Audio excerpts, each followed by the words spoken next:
புண்ணியம் திரும்ப வரும் என்ற தலைப்பில் கவியரசர் கண்ணதாசன் தான் எழுதிய அர்த்தமுள்ள இந்து மதம் என்ற புத்தகத்தில் கூறியிருக்கும் அற்புதமான பல தத்துவங்களை பற்றி தான் இந்த பதிவில் நாம் பார்க்க போகிறோம். அதை பார்க்கறதுக்கு முன்னாடி hi friends, I'm C Ilango. வணக்கம், welcome back to my channel.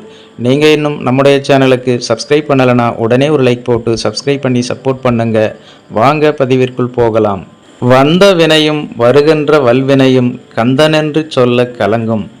ஆனால் செய்த வினையும் செய்கின்ற தீவினையும் ஓர் எதிரொலியை காட்டாமல் மறைய மாட்டா. நீ விதைத்த விதைகளை நீயே அறுவடை செய்த பின்னால்தான் அந்த நிலத்தில் வேறு பயிர்களை பயிரிட முடியும். கொலை, களவு, சூது அனைத்தையும் செய்துவிட்டு குமரா முருகா என்று கூவினால் குமரன் நீ வரும் கோயிலுக்கு கூட வரமாட்டான். இதிலும் எனக்கோர் அனுபவம் உண்டு. என்னிடம் படம் வாங்கிய ஒருவர் படத்துக்காக வசூலான பணத்தை கணக்கு காட்டாமல் பொய் கணக்கு எழுதி நான் அவருக்கு 30,000 ரூபாய் தர வேண்டும் என்று கோர்ட்டில் வழக்கு தொடர்ந்தார். வேறு வழியில்லாமல் வயிற்றெரிச்சலோடு நானும் கொடுக்க வேண்டி வந்தது. அவர் ஏற்கனவே ஒரு பணக்கார செட்டியாரையும் ஆச்சால்புரத்துக்காரர் ஒருவரையும் ஏமாற்றியவர். அவரது மூலத்தனமே ஏமாற்றுவதுதான். ஏமாற்றி என்ன பயன்? ஏமாற்றிய அத்தனை பணமும் போய், நகை நட்டுகளும் போய், அன்றாட சோற்றுக்கே இன்று அலைமோதுகிறார்.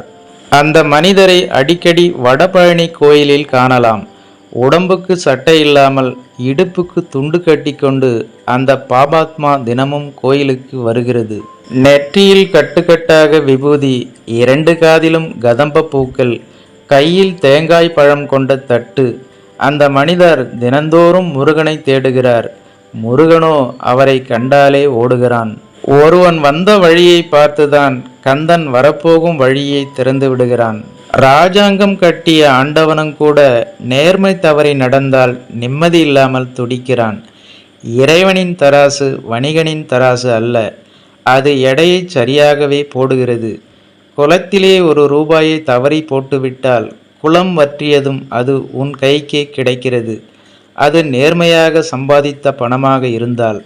ஒரு நடைபாதையில் நீ கண்ணாடி துண்டை போட்டால் நீ திரும்ப வரும்போது அது உன் காலிலேயே குத்துகிறது.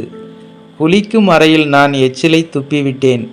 1 மணி நேரம் கழித்து நான் உள்ளே போனபோது அது என் காலையே வழுக்கிவிட்டது. விதி என்பது இறைவன் விதித்தது மட்டுமல்ல, நீயே விதித்ததுமாகும். ஊரெல்லாம் கேலி செய்த ஒரு பணக்காரர் ஊர் முழுவதும் கேலி செய்யும் நிலையில் வாழ்ந்து மடிந்ததை நான் அறிவேன். அவரும் பக்தர்தான்.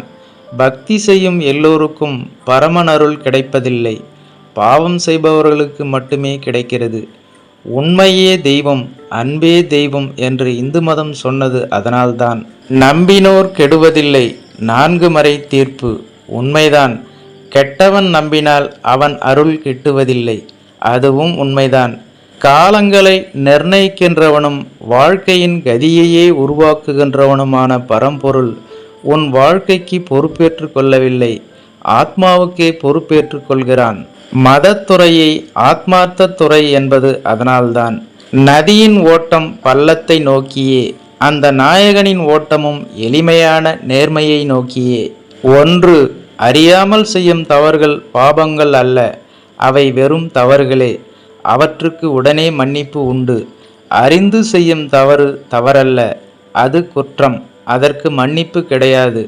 ஆண்டவனின் அவதாரங்களே கூட அறியாமல் தவறு செய்திருப்பதாக வழக்கு கதைகள் உண்டு.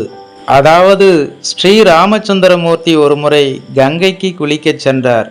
அப்பொழுது அவரது அம்பரா தூணியில் ஒரே ஒரு அம்பு மட்டுமே இருந்தது. அந்த அம்பை படுக்கை வசமாக வைக்கக்கூடாது என்ற மரபுப்படி அதை பூமியில் குத்தி வைத்தார். ஒற்றை அம்பை ஊன்றிவை என்பது வழக்கு.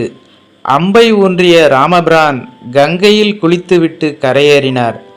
ஊன்றிய அம்பை எடுத்தார். அதில் ஒரு தேரை குஞ்சி குத்தப்பட்டிருந்தது.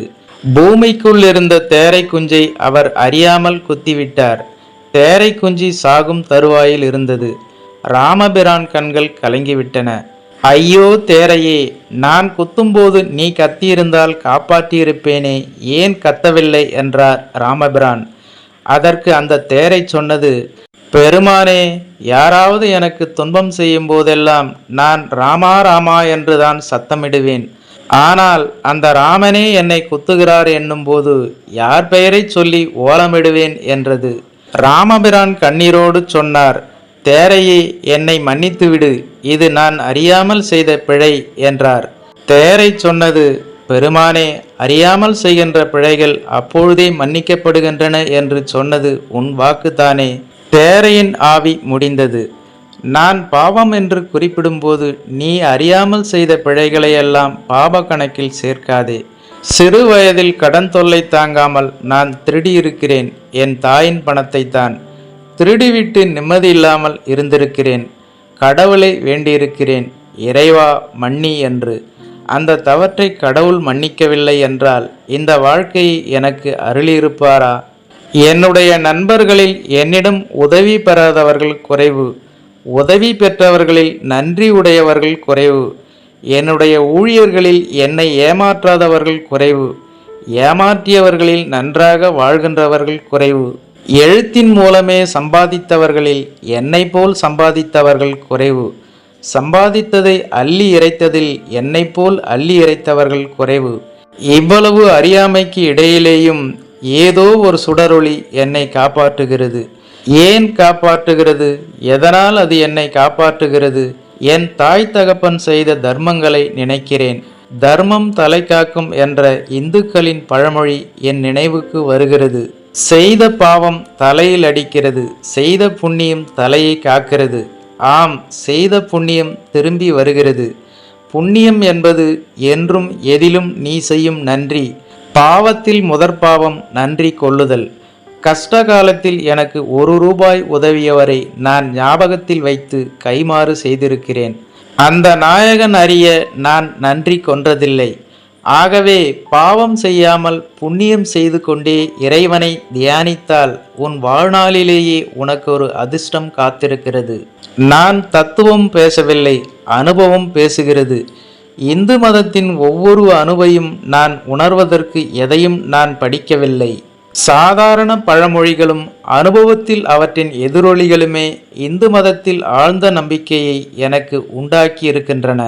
இவ்வாறு புண்ணியம் திரும்ப வரும் என்ற தலைப்பில் தான் எழுதிய அர்த்தமுள்ள இந்து மதம் என்ற புத்தகத்தில் கவியரசர் கண்ணதாசன் கூறியிருக்கும் இந்த ஒரு சுவாரஸ்யமான தத்துவங்களை பற்றி நீங்கள் என்ன நினைக்கிறீர்கள் என்ற உங்களோட கருத்துக்களை மறக்காம கமெண்ட்ல பதிவிடுங்க. மேலும் இதனுடைய தொடர்ச்சியை அடுத்த பதிவில் காணலாம். அதுவரை உங்களிடமிருந்து விடைபெறுவது ஐம் சி இளங்கோ. நன்றி, வணக்கம், வாழ்க தமிழ்.